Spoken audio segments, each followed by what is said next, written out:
أعوذ بالله من الشيطان الرجيم بسم الله الرحمن الرحيم ولله غيب السماوات والأرض وما أمر الساعة إلا كلمح البصر أو هو أقرب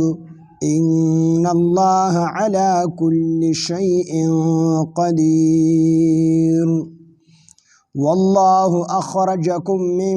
بطون أمهاتكم لا تعلمون شيئا وجعل لكم السمع والأبصار والأفئدة لعلكم تشكرون صدق الله العظيم رب اشرح لي صدري ويسر لي أمري واحلل عقدة من لساني يفقه قولي رب زدني علما سبحانك لا علم لنا إلا ما علمتنا إنك أنت العليم الحكيم سورة نحل سور لسم سپارہ آیات نمبر 77 ولله غیب السماوات والارض او خاص تا الله د پاره دی غیب السماوات والارض علم د پټو د اسمانونو والارض او د زمکو یعنی دا علم الغیب دا الله تعالی سره خاص دی بل چاته الله تعالی علم الغیب دا نه دی ورکړي تاسو ته ویلو چې یو انباء الغیب دی ځکه موږ باندې بیا خلک سوال کوي چې تاسو وایي چې علم الغیب دا د الله تعالی سره خاص دی د بل چا سره نشته دی نو پیغمبرانو ته چې دا خبرونه راغلي دي نو دا څنګه راغلي دا هم د غیب علم دی علم غیب څه ته ویلی شي چې په خواصو خمسو سره هغه نه معلومیږي په سترګو سره غوږونو سره پوزې سره جبې سره لاسو خپو سره په هغې سره هغه نه معلومیږي دماغو سره نو دې ته علم غیب ویلی شي نو تاسو نبی علیه السلام دا خبرونه راغلی دي د غیبو خبرونه ورته د غیبو راغلی دي نو تاسو بیا څنګه د الله تعالی سره د علم غیب خاص کوئ او تاسو وایئ چې صرف د الله سره علم غیب دی د بل چا سره نشته دی ځکه بعضې خلک د نبی علیه السلام دپاره هم علم غیب ثابت دي نبی علیه السلام چې د قیامت ته خبرې مونږ ته راکړي دي قیامت کې به دا قسمه علامات به راځي دا به راځي دا به راځي دا به راځي دا ټولې خبرې دا خو وی نه نبی علیه السلام مونږ ته ښودلي دي او حدیث مبارکو کې ذکر دي او هغه ورځ تر ورځه چې کوم دی رښتیا کېږي او زمونږ دا یقین دی او ایمان دی چې څه نبی علیه السلام د خپلې خولې مبارکې نه ایستي دي دا حق دي دا سچ دي دا به چې کوم دی رښتیا کېږي دا به عملي طور باندې دغه شانتې کېږي نو تاسو څنګه وایئ چې نبی علیه السلام د الله سره صرف علم غیب سره بل چا سره نشته دی مونږ وایو دغه انباء الغیب دی علم غیب کې به دوه خبرې وي علم غیب هغې ته ویلی شي چې هغه کلي وي کلي دویم ذاتي وي کلي دا چې د کائنات په ذره ذره باندې په هر ټیم کې په هر وخت کې او د کائنات په ذره ذره باندې علم راشي په هر وخت کې او د کائنات په ذره ذره باندې علم وي یو شرط علم غیب دپاره دا دی دویم دا چې دا علم غیب ذاتي وي نبی علیه السلام هغه علم غیب چې و انباء الغیب دا ذاتي نو دا عطوایي الله تعالی ورته ورکړي او الله تعالی د جبریل علیه السلام په واسطه باندې نبی علیه السلام دا خبرې ښودلې وي نو دا ورته الله د نبی اسلام ذاتي هم نو او کلي هم نو ځکه نبی اسلام په یو هر ټیم کې د هرې د کائنات د هرې ذرې علم نبی علیه السلام سره نو کنه هغه مشهوره واقعه ده چې هغه خلک رالل او د قرآن د زده کولو په بانه باندې د نبی علیه السلام نه د قرآن قاریان وغوښتل او بیا یې بوتلل هلته شهیدان کړل اوږده واقعه ده نو که نبی علیه السلام سره علم غیب وي نو نبی علیه السلام بیا د صحابه نو پرېښودلی که نه نبی علیه السلام به چې د یو صحابي د قتل نه چې کوم دی خبر شو سترګو مبارکو نه به اوښکې روانې شولې ایو فلان کې شهید شو یا د حضرت عایشې رضی الله عنها ښار روک شوی او صحابه ورپسې ټول پره دي نبی علیه السلام ورپسې پره دی نو چې کله ډېر ستړي شو او واپس کېدل او تلل چې اوښه پاسېده د اوښې لاندې ښار پروت د عایشې رضی الله عنها نو که نبی علیه السلام سره د کائنات په ذره ذره باندې د نبی علیه السلام علم وي نو بیا به نبی علیه السلام ته پته وه چې د دې اوښې د لاندې چې کوم دی هار دی او دا اوښه پاسه وی هار ترې راواخلي. نو نبی علیه السلام سره علم الغیب دا نشته دی. هو انباء الغیب ولا الله ورکړي، د غیب خبرونه ورته الله ورکړي دي، خو الله تعالی ورته ښودلي دي منځ کې جبریل علیه السلام واسطه جوړه شوې ده. نو علم الغیب کې به دوه خبرې، یو به دا چې کلي به وي د کائنات په ذره ذره باندې به علم وي، دا علم صرف الله تعالی سره دی. دویم دا علم به ذاتي وي، د چا طرفه به ورته نی ورکړی شوی، نو دا هم صرف د الله تعالی دی. د الله تعالی علم ذاتي دی او کلي دی، په هر ذره باندې د کائنات الله تعالی خبره دی. ولله غیب السماوات، او خاص ته الله تعالی د پاره دی علم غیب السماوات، د غیب د اسمانونو، والارض او د غیب د ځمکو. وما امر الساعه، او نه د معامله د قیامت، وما او نه د امر الساعه حکم د قیامت یا معامله د قیامت، الا کلمح البصر مگر پشان د سترګې د رب. د قیامت ته معامله چې ده الله تعالی ته معلومه ده، او څه ټیمې چې الله تعالی وغواړي د سترګې په رب کې به چې کوم دی د قیامت الله تعالی راولي، راوستلی شي الله تعالی. نو د سترګې د رب صرف د انسانانو د ذهن مطابق، ځکه چې انسانان یو کار زر کول غواړي، یا چاته وایي زه به دا کار زر وکړمه، نو دا هغه وایي زه به د سترګې په رب کې دا کار وکړمه. یعنې د سترګې د رب دا کنایه ده د زروالي نه، د جلدی نه، چې زر به دا کار وشي. نو الله تعالی د سترګو د رب نه هم زر به د قیامت راولي، چې کله الله تعالی وغواړي او الله تعالی ته قیامت معلوم دی، بل چاته معلومو نه دی. نبی علیه السلام ته د قیامت خاص کال او خاص ورځ نه ده معلومه، علامات یې ښودلي دي نبی علیه السلام چې دا قسم علامات به راځي. الا کلمح البصر مگر پشان د سترګې د رب، او هو اقرب یا زیاد زر د دینه، اقرب زیاد نږدې د دینه. ان الله بشک الله تعالی علی کل شیء قدیر، په هر چیز باندې قادر دی. والله الله تعالی اخرجکم رایستلی دي ستاسو د پاره من بطون امهاتکم ستاسو د میندو د خېټو نه. والله الله تعالی اخرجکم رایستلی تاسو من بطون امهاتکم ستاسو د میندو د خېټو نه، یعنی تاسو د خپلو میندو د خېټو نه الله تعالی رایستلی. په کوم صورت کې؟ لا تعلمون شیئا چې تاسو نه پوهېدئ په هیڅ چیز باندې. کله چې ماشوم پیدا شي دی په هیڅ چیز باندې نه پوهېږي، دی نه خوراک باندې پوهېږي، نه په څښاک پوهېږي، نه څوک پېژني، نه ورسره څه علم وي. وجعل لکم السمع، او الله تعالی درکړل تاسو ته السمع غوږونه، د غوږونو طاقت، والابصار او سترګې، والافئده او زړه یې دله درکړو. ماشوم چې پیدا شي دی په هیڅ چیز باندې نه پوهېږي، په علم باندې دی نه پوهېږي،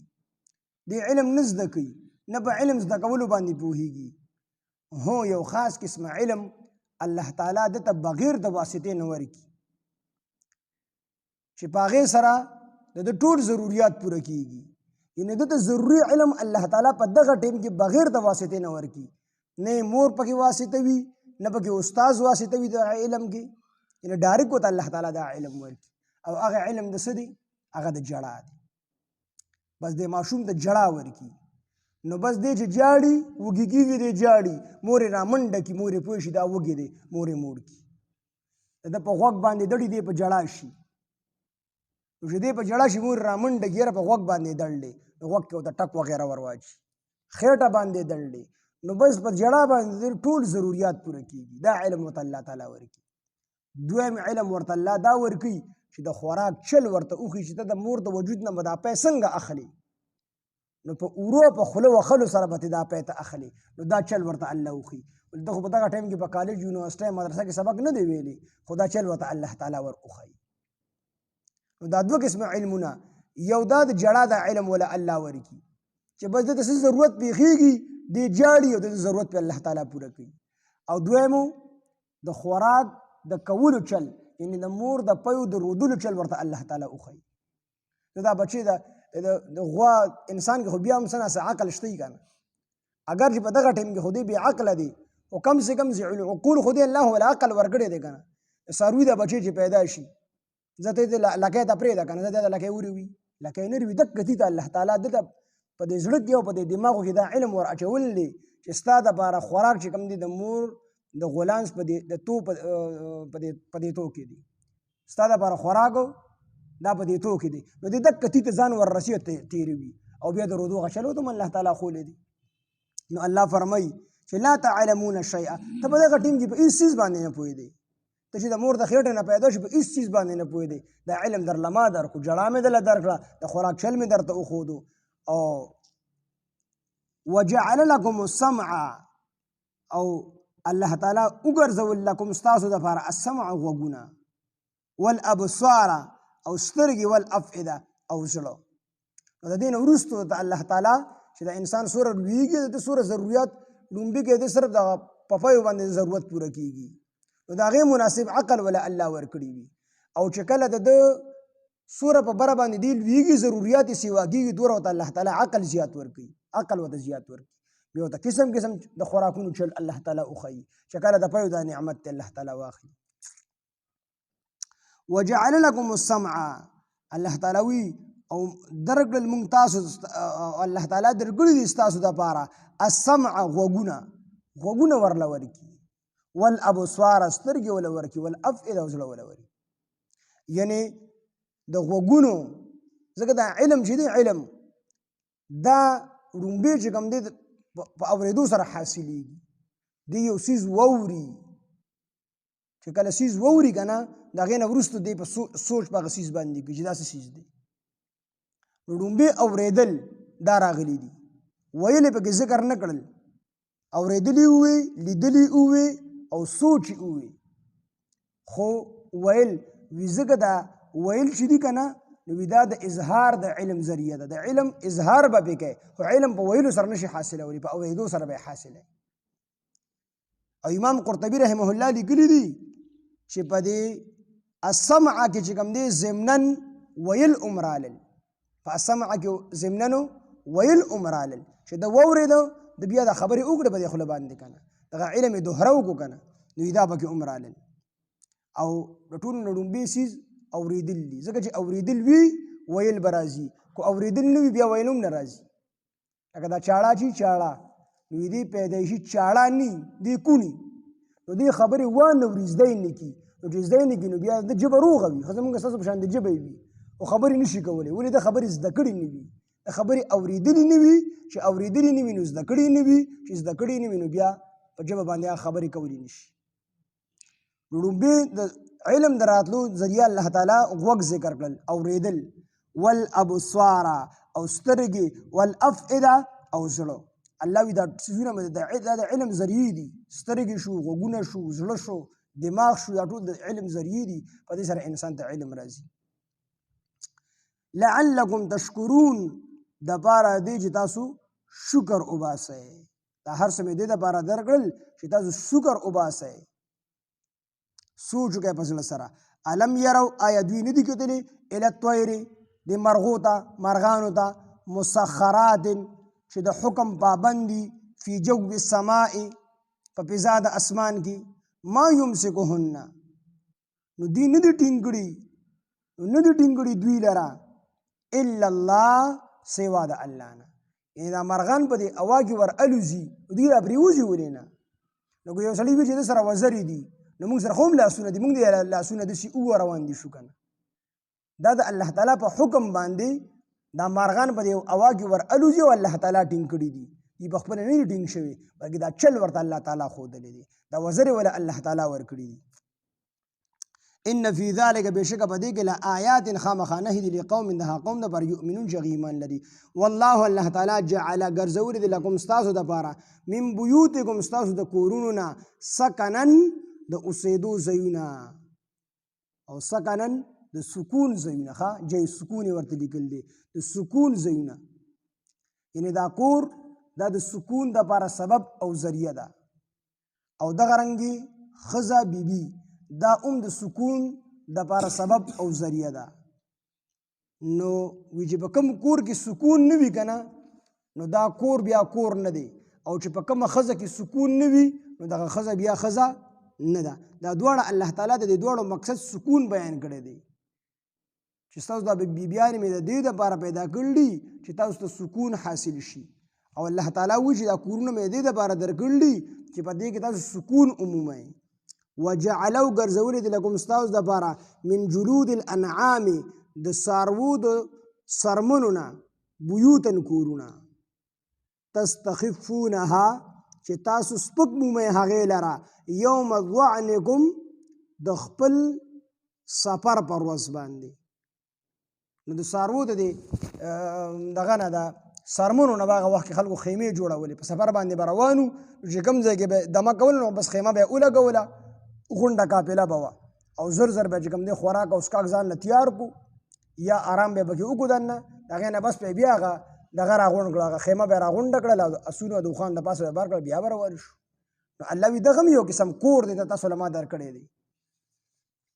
د څاروو د څرمنو نه بیوت تستخفونها چې تاسو سپک مومئ هغې لره یوم ظعنکم د خپل سفر په ورځ باندې و یوم اقامتکم او د خپلو دیره کېدو په ورځ باندې. په کومه ورځ چې تاسو په یو ځای کې دیره اچوئ دیره کېږئ او په کومه ورځ چې دغه راغونډوئ دا تاسو ته اسان کار دی. په هغه ټایم کې بیا تاسو خټې او ګټې نشئ کولی. نو دا مې درله چې کوم دی یو انعام مې در باندې وکړو چې د څاروو په څرمنه کې مې ستاسو دپاره چې کوم دی دا فایدې کېښودلې او بیا مې تاسو له عقل درکو چې د هغې عقل په ذریعه باندې تاسو د څاروو نه څرمنې وباسلې او هغه مو رنګ کړلې هغه مو وچې کړلې او بیا د هغې نه مو د خپل فایدې دپاره څیزونه جوړ کړل. ومن اصوافها اصواف دا د ګډو چې کوم دی وړو ته ویلی شي. ومن اصوافها او د دې څاروو دا کم څاروي چې ذکر شو د دې د وړو نه وړی چې کومې وي و اوبارها او د اوښ د وړو نه و اشعارها او د بیزې د ویښتو نه اثاثا تاسو اسبابونه جوړوئ و متاعا او سامان جوړوئ الی حین تر یو مقرره وخته پورې تر قیامته پورې. بس دا الله تعالی وي دا فایدې مې درله درکړي دا انعامات مې در باندې وکړل چې دا څاروي هم ستاسو د پیدې دپاره دي پی دې ومسکئ او دغه رنګې د هغې غوشان هغه هم په خپل کار باندې راولئ د هغې غوښه هم ستاسو په کار باندې راځي د هغې څرمن هم ستاسو په کار باندې راځي او تر دې پورې چې د هغې هغه ویښتو هغه وړی هغه هم ستاسو په کار باندې راځي. دا ټول مې ستاسو دپاره پیدا کړي ځکه مونږ وایو چې انسان او پیرې الله د خپل عبادت او د خپل معرفت لپاره پیدا کړل دي خو دا نور چې څومره څیزونه دي دا ټول د انسان د خدمت لپاره دي. نو ګوره څاروي مونږ راواخلو څاروي چې دي د دې غوښه هم زمونږ دپاره ده د دې څرمن هم زمونږ دپاره ده د دې وړی د دې هغه ویښته دا هم زمونږ دپاره دي. نو الله وي دا هر څه ستاسو دپاره مې پیدا کړل دي اساسا چې تاسو ته اسبابونه جوړ اساس دا اسباب ته ویلی شي اسبابونه کمبلې د څادرې دا ټول د دغې وړو نه دغه نه ویښتو نه جوړېږي د وړو نه جوړېږي. ومتاعا او د پیدې سامان الی حین تر یو معلومه وخته پورې. والله الله تعالی جعل پیدا کړي دي لکم ستاسو دپاره مما د هغه څه نه خلقه چې هغه پیدا کړي دي ظلالا سوري هغه څیزونه چې هغه انسان باندې سوري کې الله وي دا مې ستاسو د سورو دپاره پیدا کړي لکه ونې بوټي غرونه دغه رنګې وریځو چې کوم څیز په انسان باندې سوري کوي الله وی دغه مې ستاسو دپاره پیدا کړي د سوري ذریعه مې درله جوړه کړې ده. وجعل لکم او ګرځولي دي ستاسو دپاره من الجبال په غرونو کې اکنانا غارونه الله وي په دې غرونو کې مې ستاسو دغه غارونه هم ستاسو دپاره ګرځولي دي چېرته باران شي نو دې غار ته ورننوځئ او غارمه خو ډېر بد کړي نو دې غار ته ورننوځئ دننه پکې ارام وکړئ اسمس چې ورته وایي یا دا غټ غټ ګټان دي او د هغې د لاندې چې کوم دی داسې غټ غټ ګټان په دې غرونو کې شته دی چې بالکل د کمرې برابري او دننه پکې انسان خو ښکلې پاتې کېږي د باران نه پې هم بچ کېدلی شي د غرمو نه پې هم بچ کېدلی شي د دشمن نه پکې هم پټېدلی شي. نو الله وي دا مې هم ستاسو دپاره پیدا کړي دي. وجعل لکم او ګرځولي مې دي ستاسو دپاره وجعل او الله ګرځولي دي لکم ستاسو دپاره سرابیله کمیسونه تقیکم چې بچ کړي تاسو لره الحر د ګرمۍ نه. نو الله وي هغه کمیسونه مې هم ستاسو دپاره ګرځولي دي چې تاسو کمیس واغوندئ او دغه کمیس ته وجې نه تاسو د ګرمۍ نه بچ شئ نور در باندې ډایرکټ نه لګي دا نور خو لا کمزورې دی خو د سعودي نور خو ډېر تیز ده چې په کوم ځای باندې ولګي سړی تک توري په دې لاهور کې هم خلکو اکثر د لاسونو ته به دستانې اچولې وي زه بغیر د دستانو مدرسې ته تلم چې رالم د لاسونه مکمل تور شي بیا مې کسانو نه تپوس وکړ دا دستانې اچو دا انور دومره تیز دی چې دا د انسان د سرمن توري نو الله وایي چې دا کمیس مې ستاسو ته درکړی دی دا چل مې د دې د وجې نه خول دی چې تاسو پرې د ګرمۍ نه بچ شئ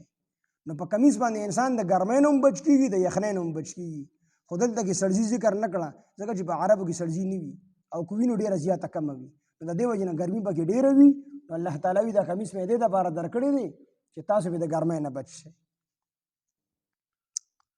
وسرابیلا تقیکم او کمیس مې دې دپاره ده او پیدا کړی دی دا کمیس الله تعالی ستاسو دپاره تقیکم چې تاسو بچ کی بأسکم د جنگ په وخت باندې چې زغرت مراد ده الله وی دا کمیس مې دې لپاره هم درکړی تاسو جنگ په وخت کې واغوندئ د اوسپنې جامې به وي هغه به یې واغوستلې چې به یې تورې ګزار کوو تورې ګزار به پرې نه لګېده انسان به د تورې د ګزار نه بچ کېدو په هغې سره په اوسپنه به ولګېد نو اوسپنه به خو کټ کېده نه نو انسان وجود به بګېدن نه بچو اوس هم دی پولیس والا هغه غوندې کې اچولي مخې ته څه ورته وایي ایجان استادو جاګټو نو دقه شان خو هغه به بالکل صرف سر به پکې ښکاره و په سر باندې به د اوسپنې ټوپۍ ایښې وه او نو ټول وجود تر دې دغه پورې مکمل د شا او د مخې د هر طرف نه چې کوم دی بچو نو تورې ګزار به پرې کېدو نو بس توره به هغه اوسپنه به پرې لګېدله او دی به بچ کېدلو نو الله وي دا مې هم ستاسو دپاره پیدا کړي کذالک دغه رنګ یتمو تام کړي دی الله تعالی نعمته خپل نعمتونه یعنی پوره کړي دی الله تعالی خپل نعمتونه علیکم په تاسو باندې لعلکم تسلمون دپاره دی چې تاسو تابعداري وکړئ د الله تعالی فإن تولوا اوس نبی علیہ السلام د خطاب کوي چې فإن تولوا کچرې دوی مخ واړو نو فإنما علیک البلاغ نو بېشکه ستا په ذمه باندې رسول دي المبین د ښکاره کلام یعنی ستا په ذریعه باندې د قرآن او د تبلیغ د الله د وحدانیت رسول دي دې خلکو ته اوس کو دې خبره ونه منله مخې واړو نو په تا باندې څه زبردستي نشته دی او نه به ستانه الله تعالی دې تپوس کړي چې دې ولې نه منل اوس تانه دا تپوس شته دی چې تا په دې خپل کار کې کوتاهي ولې کړې ده تا خلکو ته دعوت ولې نه دی درکړی خو دا تپوس ته نبي علیه السلام او د پیغمبرانو علیهم السلام نه نشته دی چې دې کسان ولې نه دي مسلمانان شوي باید ساده خلک وي چې کو یو کس چې کوم دی جهنم ته لاړ شي نو د ټولو انسانانو نه به تپوس کېږي هو دا تپوس به دې کېږي تا ته دعوت ولې نه دی ورکړی خو دا تپوس به دې نه کېږي چې دی ولې نه دی مسلمان شوي ځکه نبي علیه السلام ته الله تعالی فرمایي چې انک لا تهدي من احببت ولکن الله یهدي من یشاء چې ته محبوبه کو چاته هدایت غواړې ته هدایت نشي کولی هو د هدایت لار ورته ښودلی شي نو فإن تولوا کو چې دوی مخ واړو نو فإنما علیک البلاغ المبین نو بېشکه ستا په ذمه باندې رسول دي د تبلیغ د ښکاره پیغام رسول دي ستا په ذمه باندې نو ستا په ذمه باندې دي مسلمانان کول نه دي بس تا ته دعوت ورکو اوس دوی مخ واړو اوس دی جاڼې او کارې جاڼې یعرفون دوی پوهیږي نعمت الله په نعمت الله تعالی باندې ثم ينکرونها بیا دوی انکار کوي د دې نه د الله دا ورته پته ده چې د الله دا نعمت چې کوم دی دا را باندې الله تعالی کړي دي د هغې باوجود بیا دوی د الله تعالی د نعمتونو نه انکار کوي واکثرهم الکافرون او اکثر د دوی نه چې کوم دی کافران دي ناکشکره دي او د الله تعالی د ټولو نه لوی ناشکري ده چې انسان کفر وکړي ټول نه لوی ناشکري چې انسان شرک وکړي د الله سره بل څوک په عبادت کې شریک کړي دا لوی ناشکره دی ځکه د کفر معنی ناشکره هم ده انکار هم دی دا کافران انکار هم کوي او ناشکري هم کوي د دې وجې نه ورته کافران وایي یعرفون دوی پیژني نعمت الله نعمت د الله تعالی ثم ينکرونها بیا دوی انکار وکړي د هغې نه بیا دوی ناشکري وکړي د هغې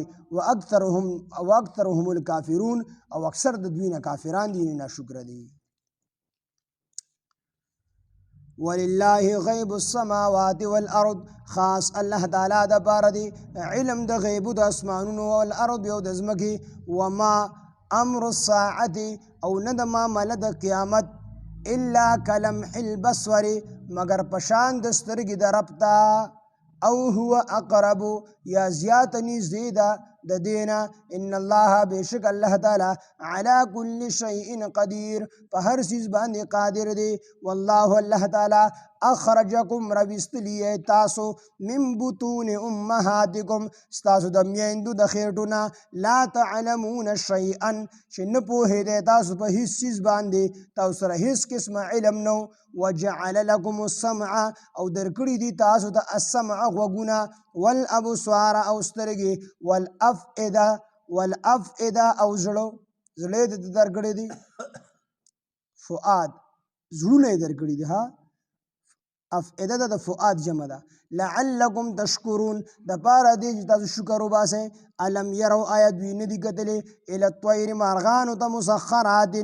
چې د حکم پابندي فی جو السماء په فضا د اسمان کې ما یمسکهن نه دي ټینګ کړي دوی لره الا الله سوا د الله تعالی نه بل جدي ټینګ کړي نه دي بلکې الله ټینګ کړي دي ان فی ذلک بشک بدی کې لآیات خامخا نخدي لقوم دها قوم د بار یؤمنون چې هغوی ایمان لري والله الله تعالی جعل ګرځولی دی لکم ستاسو د پاره من بیوتکم ستاسو د کورونو ستاسو کورونه والله الله تعالی جعل ګرځولی دی لکم ستاسو د پاره من بیوتکم ستاسو د کورونه سکنن د اوسېدو ځایونه د آرام ځایونه ګرځولی دي وجعل او ګرځولی دي لکم ستاسو د پاره من جلود الانعام د چارپایانو د سرمنو نه وجعل او ګرځولی دي لکم ستاسو د پاره من جلود الانعام د چارپایانو د سرمنې د زناورو د سرمنې بیوتن د کورونو د پاره ګرځولی تستخفونها چې تاسو سپک مومئ د کورونو لره هغه تاسو سپک ګڼئ اسان کارې ګڼئ یوم ظعنکم د خپل سفر په ورځ باندې چې کله سفر کوئ بس دا خیمه راغونډه کړئ صرف په شا راواړوئ و یوم اقامتکم او تاسو سپک ګڼئ دی لره و یوم اقامتکم او په ورځ د دیره کېدو ستاسو په یو ځای کې ومن اصوافها او د څاروو نورې پیدې ښیي چې دغه خدا ته چې تاسو ته چې کوم دی ترپالونه جوړ کړئ تاسو ته خیمې جوړې کړئ بله پیدا ده چې ومن اصوافها او د دې د وړو د دې چارپایانو نه و اوبارها نو اصواف دا چې کوم دی د ګډو د وړو ته ویلی شي و اوبارها او د اوښانو د دې وړو نه اوبار د اوښانو هغه ویښتو ته ویلی شي و اشعارها او د بیزو د هغې ویښتو نه اثاثا دا تاسو اثاثا اسبابونه دي ومتاعا او دا سامان دی الی حین تر یو معلومه وخته پورې والله الله تعالی جعل پیدا کړي دي لکم ستاسو دپاره مما د هغه څیزونو نه خلقه چې پیدا کړي هغه ظلالا سوري هغه څیزونه الله تعالی پیدا کړي دي ستاسو دپاره چې هغه سوري جوړي په تاسو باندې لکه غر شو وریځ شو ونې شوې بوټي شو کورونه شو دا ټول انسان دپاره سوري جوړي وجعل او ګرځولي دي لکم ستاسو دپاره من الجبال په غرونو کې اکنانا غارونه سمستې ګرځولي دي وجعل او ګرځولي دي لکم ستاسو دپاره سرابیل کمیسونه تقیکم الحر چې بچکی تاسو د ګرمۍ نه وسرابیل او کمیسونه یې ګرځولي دي تقیکم چې بچکی تاسو بأسکم د جنگ په وخت باندې د جنگ نه مو بچکی کذالک دغه رنګې یتمو پوره کوي الله تعالی نعمته خپل نعمتونه علیکم په تاسو باندې لعلکم تسلمون د پاره دی چې تاسو تابعداري وکئ فإن تولوا بیا کو چری دوی مخ واړو نو فإنما عليك البلاغ المبين نو بشک په تا باندې د ښکارا کلام او د ښکارا پیغام رسول دي يعرفون دوی پیژني نعمت الله نعمتونه د الله دا کافران دا نه چې دا د الله نعمتونه نه پیژني خو پیژني ثم ينکرونها بیا دوی انکار کوي د هغې نه واکثرهم الکافرون او اکثر د دوی نه کافران دي ناشکره دي سبحان الله بحمده سبحانك اللهم بحمدك نشهد ان لا اله الا انت نستغفرك ونتوب اليك سبحان ربك رب العزه عما يصفون وسلام على المرسلين والحمد لله رب العالمين